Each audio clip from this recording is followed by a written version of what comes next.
Pak Jaksa Agung, di Jawa Barat di setiap RT ada kelompok ibu-ibu Pak, jumlahnya 10-15 orang. Mereka itu adalah pengelola pinjaman rentenir, pinjol, MBK dan Bank Emok. Jadi mereka berputar di situ. Nah, berputar di situ, ada kasus yang menarik di Tasikmalaya adalah ibu-ibu tidak mampu bayar pinjaman, akhirnya tidak ada yang bisa disita karena rumahnya kontrak, yang disita adalah LPG 3 kg.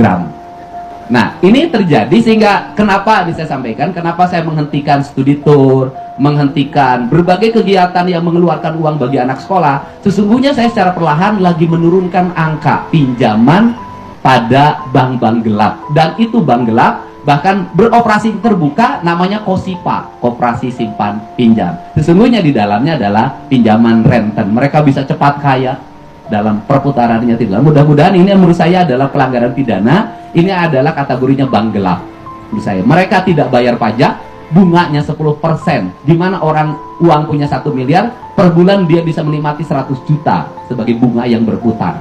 Ini terjadi, dan Jawa Barat adalah daerah ranking pertama pinjol, ranking pertama judol, dan ranking pertama Bank Emok, MBK, dan satu lagi ada Pak Jaksa, ya, Pak Jaksa Agung adalah Bank Pancasila, yaitu setiap pinjam maka dia mengangkat tangan Pancasila, satu ketuhanan yang maha, kredit cair Pak.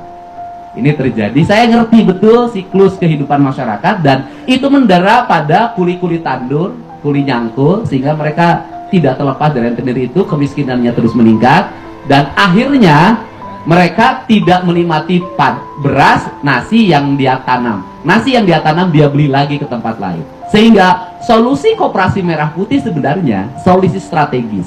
Sehingga padi itu nanti disimpan di gudang koperasi, ada di tempat itu. Bahkan Pak Mentan, mudah-mudahan ke depan kita bisa punya hitungan berapa kebutuhan beras dalam setiap tahun dalam setiap desa, sehingga di desa itu berasnya harus tersedia kesekian, kalau lebih dia geser ke tempat lain. Dan ini diajarkan oleh leluhur kami di kampung adat, ada namanya leit.